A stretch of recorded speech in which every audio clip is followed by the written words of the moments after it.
When you blow into a whistle, part of the airstream exits the slot in a swirling motion, generating sound. The rest of the airstream travels through the whistle chamber, then exits the slot, reinforcing the sound. The little ball whirling inside puts the trill in the whistle blast.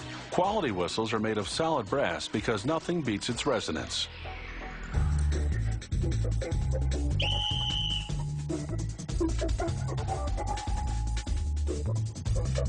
Production begins with a narrow brass sheet not quite 4/100ths of an inch thick. A punch press slices through the sheet, cutting a square connected to two circles. The factory calls these pieces the Mickey Mouse ears. One by one, they go into a second press that folds the circles inward to form the sides of the whistle's barrel, and bends the edges of the square inward to form the top and sides of the mouthpiece. At the same time, it strikes the mouthpiece against a die that embosses the company logo into the metal.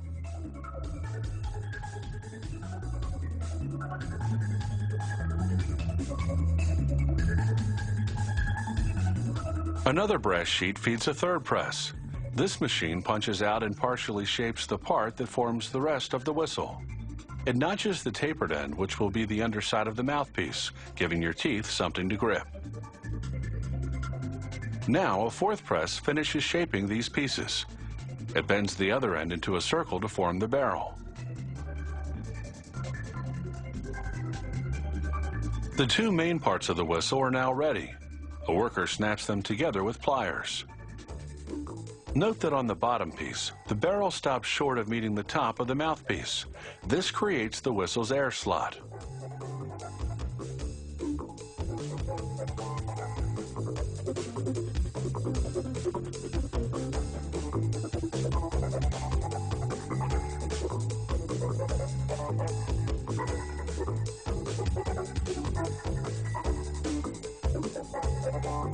This press cuts and folds a brass sheet into the third and final part of the whistle, called the tip. It's a piece on the back that holds a ring for hanging the whistle. The tips go into a bowl feeder. The vibration orients them in the same direction so that a robotic arm can pick them up and put them in a holder. Tin and silver solder is applied to each tip. This will bond it to the whistle.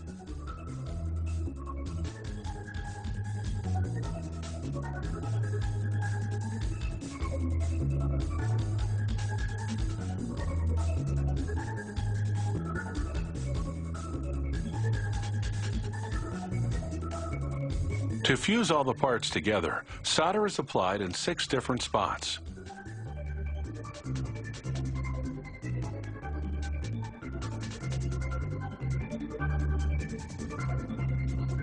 The solder liquefies as a gas flame heats it to about 1100 degrees Fahrenheit. It flows around all the seams, filling them in a matter of seconds. A blast of cold air solidifies the solder. Even then, it's still steaming as the whistle comes off the machine.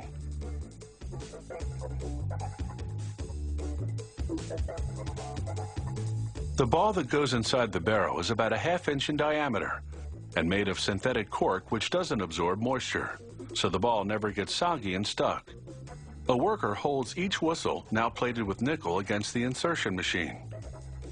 The device works like these pliers, squeezing a ball through the whistle's air slot. With one side of the barrel cut away, you can see how the ball regains its shape as soon as it clears the slot.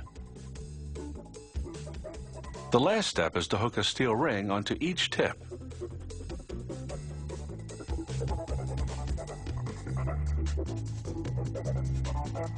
The factory packages its whistles with a nylon cord called a lanyard.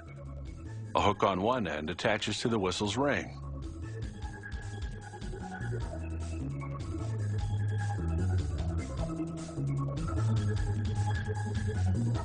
Another accessory in the package is a rubber cover for the mouthpiece. It makes holding the whistle in your mouth for a long time more comfortable.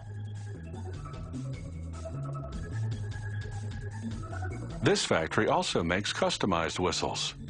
You can order them with your own logo, or to really blow someone away, you can present them with a 24-karat gold-plated award whistle.